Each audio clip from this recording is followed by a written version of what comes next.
Government Polytechnic College, very to offer a special speech.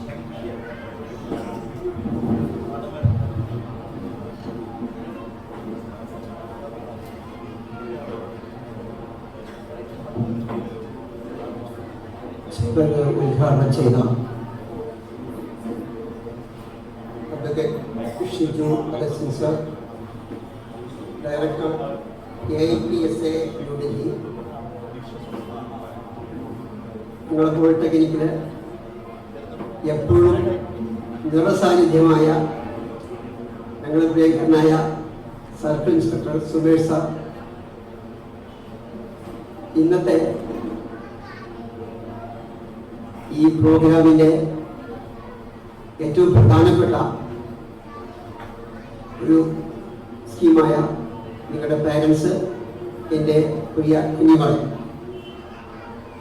ഇതുപോലുള്ള ചെറിയ കുട്ടികളുടെ പ്രോഗ്രാമിൽ നമ്മളധികം സംബന്ധിച്ചിട്ടില്ല. ഇനി നിൽക്കുമ്പോൾ നമ്മൾ അഡോളസെൻ്റ് ഏജുമായിട്ടാണ് കൂടുതൽ സംബന്ധിച്ചിട്ടുള്ളത്. അപ്പം എനിക്ക് തീർച്ചയായും ഒരു ഭയം തോന്നുന്നുണ്ട്. കാരണം തടിപിടുക്കും സംഘർഷവും ഒക്കെയുള്ള ഒരു ഗവൺമെൻറ് സ്ഥാപനത്തിൽ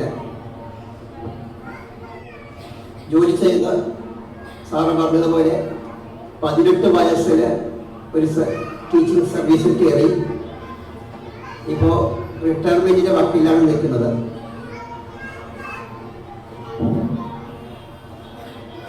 തീർച്ചയായും ഇവിടെ ഒരു സംസാരത്തിന് പ്രസക്തി ഉണ്ടോ എന്ന് തോന്നുന്നില്ല. കാരണം നിങ്ങൾ പാരൻസ് മുഴുവനും അവനവൻ്റെ കുഞ്ഞുങ്ങളുടെ കലാപരിപാടികൾ കേൾക്കാനും അവരെ പ്രോത്സാഹിപ്പിക്കാനും നാളത്തെ രാജ്യത്തിന് രാഷ്ട്രത്തിൻ്റെ പുനർനിർമ്മാണത്തിന് വേണ്ടി തൻ്റെ കുഞ്ഞുങ്ങളെ എങ്ങനെ ഒരുക്കിയെടുക്കാമെന്ന അതിനുള്ള തയ്യാറെടുപ്പിലാണ് ഈ കോളേജുകൾ ഒരുമിച്ച് കൂടിയിട്ടുള്ളത്. ഞാൻ ജോലി ചെയ്യുന്നത് ഒരു വെളിപ്പാട് അകലെയുള്ള അങ്ങാടിപ്പുറം ഗവൺമെൻറ് പോളിടെക്നിക്കിലാണ്. കേരളത്തിലെ 120ഓളം പോളിടെക്നിക്കിൽ ഏറ്റവും പ്രശസ്തിയുള്ള നല്ല രാജ്യത്തിന് ഉതകുന്ന എൻജിനീയേഴ്സിനെ സൃഷ്ടിച്ചെടുക്കുന്ന 10ാം ക്ലാസ് കഴിഞ്ഞ് 3 വർഷം കഴിഞ്ഞ ഉടനെ ജോലി ലഭിക്കുന്ന ഒരു ഗവൺമെൻറ് സംവിധാനത്തിൻ്റെ ഭാഗമാണ്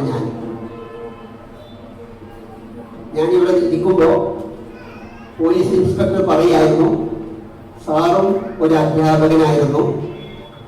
സാർ MSc ഫിസിക്സ് കഴിഞ്ഞ് സ്ഥാപനത്തിലെ അധ്യാപനം കഴിഞ്ഞിട്ടാണ് ഇപ്പോൾ നമ്മുടെ പെരുന്തൽമണ്ണയുടെ ക്രമസമാധാന ചുമതലവഹിക്കുന്നത്.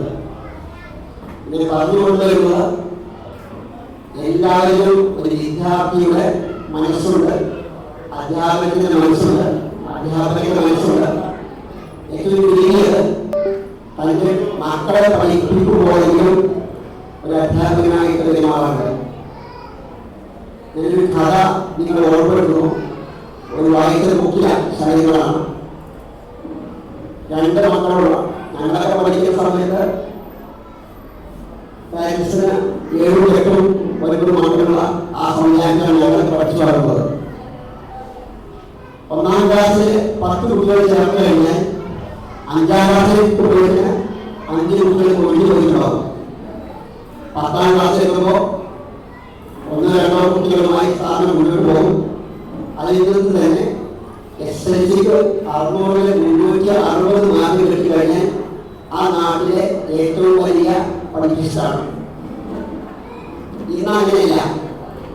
ഇന്ന് 10 കുട്ടികളെ ക്ലാസ്സിൽ ചേർത്താൽ 5ാം ക്ലാസ്സിൽ എത്തുമ്പോൾ 10 കുട്ടികളുണ്ടാവും. 10ാം ക്ലാസ്സിൽ എത്തുമ്പോൾ 10 കുട്ടികൾക്കും A+ ഉണ്ടാവും. നല്ല മിടുക്കന്മാരായ ബുദ്ധിയുള്ള ഡിജിറ്റൽ രൂപത്തിൽ ഇരിക്കുന്ന ഒരു മൊബൈൽ റിപ്പയർ ചെയ്യാൻ ആദ്യം നമ്മൾ കാണിക്കുന്നത് കൊണ്ട് ഈ കുട്ടികളെടുത്താൽ കൊടുക്കുക. എന്നിട്ടാണ് ശരിയാകുന്നതിലേക്ക് മാത്രമാണ് ടെക്നീഷ്യൻ്റെ അടുത്തേക്ക് പോകുന്നത്. അപ്പോൾ പഴയ കാലം ഇപ്പോൾ കമ്പയർ ചെയ്യുമ്പോൾ ഏതാണ് നല്ലതെന്ന് പറയുമ്പോൾ രണ്ടും നല്ലതാണ്. ഇന്നത്തെ കുട്ടികൾ പഴയ കാലത്തേക്കാളും ബുദ്ധിമാന്മാരാണ്, കഴിവുള്ളവരാണ്. അവരെ സൃഷ്ടിച്ചെടുക്കുന്നതിനാണ് നമ്മുടെ പ്രീ സ്കൂൾ സംവിധാനം താല്പര്യം കാണിക്കേണ്ടത്. പണ്ട് പ്രീ സ്കൂളായിട്ടില്ലെങ്കിലും കൂട്ടുകുടുംബമായതുകൊണ്ട് എല്ലാ വീടും പ്രീ സ്കൂളുകളായിരുന്നു. അന്ന് പ്രീ സ്കൂളിന്റെ ആവശ്യമില്ല. ഇപ്പൊ അങ്ങനെയല്ല. വീട്ടിൽ ഒരു കുട്ടിയോ 2 കുട്ടിയോ ഉണ്ടാവും. അച്ഛനും അമ്മയും ജോലിക്ക് പോകും. പ്രീ സ്കൂൾ നിർബന്ധമാണ്. കുട്ടികൾക്ക് വിജ്ഞാനം പകരാൻ മാത്രമേ സ്ഥാപനങ്ങൾക്കാവൂ, പ്രീ സ്കൂളിനാവൂ. ജ്ഞാനം ലഭിക്കേണ്ടത് ഇതുപോലുള്ള സ്കൂൾ ക്യാമ്പസുകളിൽ നിന്നാണ്, അല്ലെങ്കിൽ സ്കൂളിന്റെ മുറ്റത്ത് നിന്നാണ്. തേനുണ്ടാക്കുന്നത് ചോദിച്ചാൽ ഒരു കുട്ടി ആദ്യം മറുപടി പറയുന്നത് തേനീച്ചയാണെന്നാണ്. പക്ഷെ തേനീച്ചയല്ല, പൂവിൽ നിന്നാണ് തേനുണ്ടാകുന്നതെന്ന് പറയുന്നതാണ് ജ്ഞാനം. ആദ്യം പറഞ്ഞത് വിജ്ഞാനമാണ്. അങ്ങനെ ജ്ഞാനമുണ്ടാക്കുന്ന സ്ഥാപനങ്ങളാണ് പ്രീ സ്കൂള്. ഞങ്ങൾക്ക് നൽകുന്ന ഇൻപുട്ട്, ഞങ്ങളുടെ സ്ഥാപനത്തിലേക്ക് വരുന്ന കുട്ടികൾ ഇതുപോലുള്ള പ്രീ സ്കൂളിൽ നിന്ന് സ്കൂൾ ക്ലാസ് കഴിഞ്ഞ് UP ഹൈസ്കൂളൊക്കെ കഴിഞ്ഞ് വരുന്ന കുട്ടികളാണ്. അപ്പൊ തീർച്ചയായും നിങ്ങളുടെ ഈ ടീച്ചേഴ്സിന്റെ, ഈ പാരൻസിന്റെ ശരിയായ സാമീപ്യവും അവരുടെ സപ്പോർട്ടും ഉണ്ടെങ്കിൽ മാത്രമേ ഞങ്ങളെപ്പോലുള്ള സ്ഥാപനങ്ങൾ നിലനിൽക്കുകയുള്ളൂ. ഞങ്ങൾ കൊറോണയ്ക്ക് ശേഷം ഞങ്ങളുടെ സ്ഥാപനങ്ങൾ സാറ് പറഞ്ഞതുപോലെ ഒരു MA ഇംഗ്ലീഷുകാരന് നല്ല രീതിയിൽ ലെറ്റർ എഴുതാനോ സംസാരിക്കാനോ കഴിയില്ല. പക്ഷേ ഒട്ടും വിവരമില്ലാത്ത ഒരു ബംഗാളി ലോകത്തിൽ ഏറ്റവും സംസാരിക്കാനും എഴുതാനും പ്രയാസമുള്ള മലയാളം ഭാഷ അവന്റെ ആവശ്യഘട്ടങ്ങളിൽ 6 മാസം കൊണ്ട് അവന് പഠിച്ചെടുക്കുന്നുണ്ടെങ്കിൽ പ്രീ സ്കൂളിൽ തുടങ്ങി ഹയർ സെക്കൻഡറി അല്ലെങ്കിൽ PG വരെ ഇംഗ്ലീഷ് പഠിച്ച ഒരു കുട്ടിക്ക് ഭംഗിയായി കമ്മ്യൂണിക്കേഷൻ ഇല്ല എന്ന് പറയുമ്പോൾ അവിടെയാണ് നമ്മുടെ എഡ്യൂക്കേഷൻ സ്ഥാപനത്തിന്റെ പ്രസക്തി. അവിടെയാണ് നമ്മുടെ എവിടെയാണോ കറക്ഷൻ ചെയ്യേണ്ടത് അവിടെ വെച്ചാണ് സൊല്യൂഷൻ കണ്ടെത്തേണ്ടത്. അപ്പോൾ ആവശ്യങ്ങൾ ഉണ്ടാവുമ്പോൾ മാത്രമേ, അനിവാര്യത ഉണ്ടാവുമ്പോൾ മാത്രമേ കാര്യങ്ങൾ നടക്കൂ. അതുകൊണ്ട് പല സ്കൂളുകളിലും ഭാഷ സംസാരിക്കുന്നിടത്ത് ലാംഗ്വേജ് ലാബുകളുണ്ട്, അങ്ങനെയുള്ള സംവിധാനങ്ങളൊക്കെ ഉണ്ട്. പ്രീ സ്കൂളിനെ പറ്റി എനിക്ക് കൂടുതലൊന്നും അറിയില്ല, ഞാൻ കൂടുതൽ സംസാരിക്കുന്നില്ല. ആ പറഞ്ഞ കഥ ഇങ്ങനെയാണ്. 2 കുട്ടികളുള്ള ഒരു രക്ഷിതാവ്. ആദ്യത്തെ കുട്ടി വളരെ ഭംഗിയായി രാവിലെ 5 മണിക്ക് എണീക്കും, എല്ലാ കാര്യങ്ങളും ചെയ്യും, പ്രാഥമിക കൃത്യങ്ങളും വായന, എഴുത്ത്, ഹോംവർക്ക്, സ്കൂളിലെ എല്ലാ കാര്യങ്ങളും നന്നായി ചെയ്യും.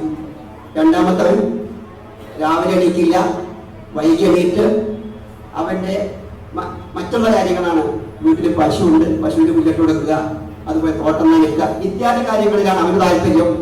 അങ്ങനെ സ്കൂൾ ടീച്ചർ വീട്ടിൽ വന്നപ്പോ രക്ഷിതാവ് ടീച്ചറോട് പറഞ്ഞു, ഈ പയ്യൻ മൂത്തവൻ നല്ലവനാണ്, അവന്റെ കാര്യങ്ങളൊക്കെ വളരെ ഡിസിപ്ലിൻഡ് ആണ്, കാര്യങ്ങളൊക്കെ വളരെ ഭംഗിയായി ചെയ്യും. രണ്ടാമത്തവൻ ഞങ്ങൾ ഇനി എന്താ ചെയ്യാന്ന് ഞങ്ങൾക്ക് അറിയില്ല. ടീച്ചർ പോയതിനു ശേഷം രണ്ടാമത്തെ മകൻ മാതാവിനോട് പറഞ്ഞു, അമ്മേ, അമ്മ പറഞ്ഞത് ശരിയാണ്. മൂത്തവൻ പറഞ്ഞു കഴിഞ്ഞ് ഫെലോഷിപ്പൊക്കെ കീഴിൽ യൂറോപ്യൻ രാജ്യങ്ങളിൽ കാംബ്രിഡ്ജ് യൂണിവേഴ്സിറ്റിയിൽ പ്രൊഫസറായി ജോലി ചെയ്യുമ്പോൾ അമ്മയുടെ ചെറിയ മകൻ ഈ അജീഷ് ഉണ്ടല്ലോ, അമ്മ ഡോക്ടറായിട്ട് നിൽക്കുന്ന സമയത്ത് ടോക്കൺ എടുത്ത് നിൽക്കുമ്പോ അമ്മയുടെ കൈകാര്യം നിർത്താൻ ഈ അനുജൻ മാത്രമേ ഉണ്ടാവൂ എന്ന് അമ്മ ഓർത്തിരിക്കുന്നത് നല്ലതാണെന്നാണ് ചെറിയ മകൻ അമ്മയുടെ മുഖത്ത് നോക്കി പറഞ്ഞത്. നിങ്ങൾ ആരെയും കൊച്ചാക്കി കാണിക്കരുത്, എല്ലാവർക്കും അവരുടെ സ്കില്ലുണ്ട്.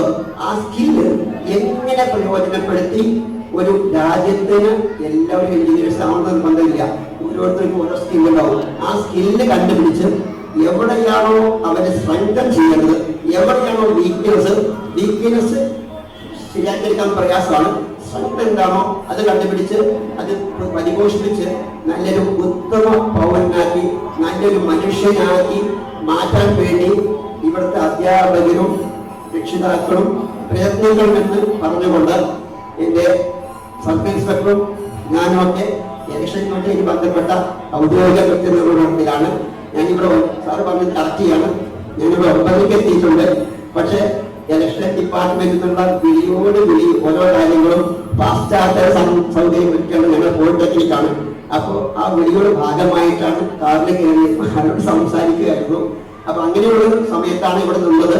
എങ്കിലും നിൽക്കുമ്പോൾ വളരെയധികം സന്തോഷമുണ്ട്. കുട്ടികളുടെ കഴിവുകൾ അവർ പരമാവധി പുറത്തെടുക്കട്ടെ. എവിടെയാണ് ഏത് ഭാഗത്താണ് അവരുടെ കഴിവുകൾ കണ്ടറിഞ്ഞ് നിങ്ങൾ അവരെ പ്രോത്സാഹിപ്പിക്കണം. നല്ലൊരു മനുഷ്യനായി അവർ ഇന്ത്യക്ക് അല്ലെങ്കിൽ ലോകത്തിന് സംഭാവന ചെയ്യാൻ നമ്മുടെയൊക്കെ സപ്പോർട്ട് ഉണ്ടാവുമെന്ന് ഒരിക്കൽ കൂടി പ്രാർത്ഥിച്ചുകൊണ്ട് ഞാൻ നിർത്തുന്നു. നിങ്ങൾക്ക് നന്ദി. Thank you so much.